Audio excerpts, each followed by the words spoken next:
Nothing special about this one. I mean, other than the fact that it's a great movie.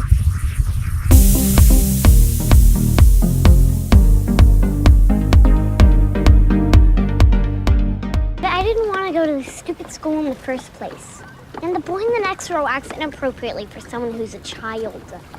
I'm sorry, I'm still passive-aggressively ignoring you. Other kids answer questions, they don't get into trouble. You didn't get in trouble for answering questions. You yelled at the principal. Oh, you know what? You're gonna find this interesting. So I Googled first graders who yell at the principal, and statistically, you're never gonna believe how many kids do it. How many? Gifted stars Chris Evans and McKenna Grace as an uncle and niece trying to deal with the fact that she's a mathematical genius and also a grandmother who wants to enter into the picture. There's certainly more to the plot than that, but I'll let the movie tell you that. Here's 5 things that you might want to know about Gifted. Boy, this one was a nice little surprise. I really enjoyed this movie. I think there's several reasons for this, and I think it starts with the performances. Let's start with 10-year-old McKenna Grace, who I think was 9 when this film shot, and she plays 7, 8, somewhere in that range. She is incredible in this. I love the fact that as a child actress, she's able to encompass both joy, lighting up the screen with just kind of the fun and joy of being a child, and also the hurt of what being in this situation must have been like, about, leaping from that joy to that hurt in just the way I feel like a child would. It makes all those little moments in between feel so real. And that is the most difficult thing, I think, when putting a child on screen, is making it feel authentic, and yet somehow she pulls it off. And she's not the only one doing great work here. Chris Evans is phenomenal in this. Now, it's not a flashy, blow-your-mind type performance, but it is the perfect performance for this movie. It's very subtle, very nuanced, very believable. It makes me realize when I watch The Avengers how much of a performance he's doing for Captain America, right? And I love this because of that. It's not just he's playing Chris Evans in the Avengers movies. No, he's playing Steve Rogers, which is a really cool thing to see him in stuff like this and realize the different tones that he can bring to a straightforward character. And I loved that here. And I think he deserves credit for a performance that probably won't get a lot.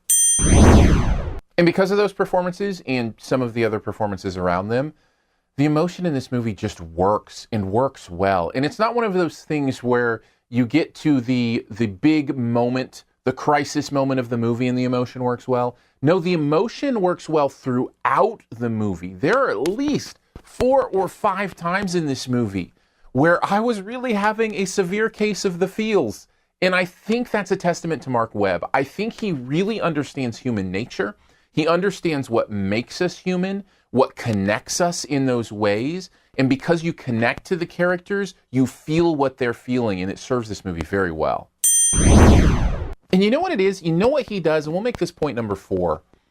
He gets the authenticity of life, just of being human, of what it means to be a human being. Because of that, every character in the movie feels real. And more importantly, every relationship feels real. The nuance of the fact that you can joke around with and have love inside of a strained relationship. That's not something that's easy to pull off visually, in the lines that are spoken, in the dialogue, in the moments. And yet somehow these actors and this director find a way for you to believe that in each and every one of these relationships, there's life, there's love. Even though there's hurt and pain and strain and sometimes real opposition, there's still love there and life there and smiles there, and that's real. And the movie feels real because of it. So yeah, I had a great time. It's not a perfect movie. No movie is, but a very minor flaw in this one. In fact, I'm not even going to give it a full red. I think it'll be a yellow. It's kind of predictable. You've seen this before. You can kind of know where it's going, at least in bits and pieces. But here's the thing, and I've said this before. I don't think predictability is a given negative. You can be predictable and still interesting, and be predictable and still a good story and a good watch. And this movie does that. It's like a song where you kind of know where the melody is going. You know what the next note might be. You can almost sing it before it gets there. But that's not necessarily a sign of a bad song. It just means there's an element of predictability to it. So that is here. If that turns you off, maybe that's a negative for me. It really didn't bother me that much. Overall, this is a beautiful, straightforward, emotional family drama, And I love to see those when they work well, and this one works well enough for me to give it an A-. Thanks for checking out this Your Movie Friend review. We'll get to the Best Ever Challenge here in a bit. Before we do, though, let's connect further. Hit me up on Twitter. My name is Aaron Dicer, Aarondicer. You can follow at Aaron Dicer, and we can hang out there, chat there. Certainly the podcast is a great place to hang out. That's SiftPop, SiftPop. It's a weekly pop culture podcast. We have a blast. If you do the podcast thing, all you got to do is search for SiftPop in your podcast player, and then just download the episodes that you want to listen to. We review pretty much every movie that comes out for that weekend. I should say one of the movie that comes out on each weekend, and then talk about television, other stuff like that. And then Patreon, thank you so much. It is humbling to see the support come in for this YouTube channel.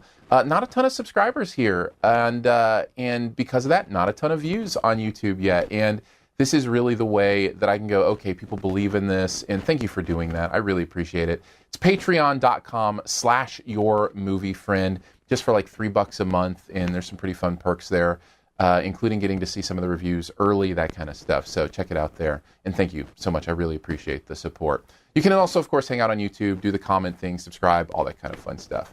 All right, on to the Best Ever Challenge, where you name the best movie ever in a particular category. Also try to identify my choice. Let's do Best Ever Chris Evans movie where he's not Captain America. All right? So eliminate the Marvel stuff. What's your favorite Chris Evans movie outside of that? Or the best one, I should say. I'm going to go with the one where he was directed by somebody who almost directed him again. Almost directed him again in a Marvel movie. Take a guess at mine in the comments. First person to get it right does get a point, as always.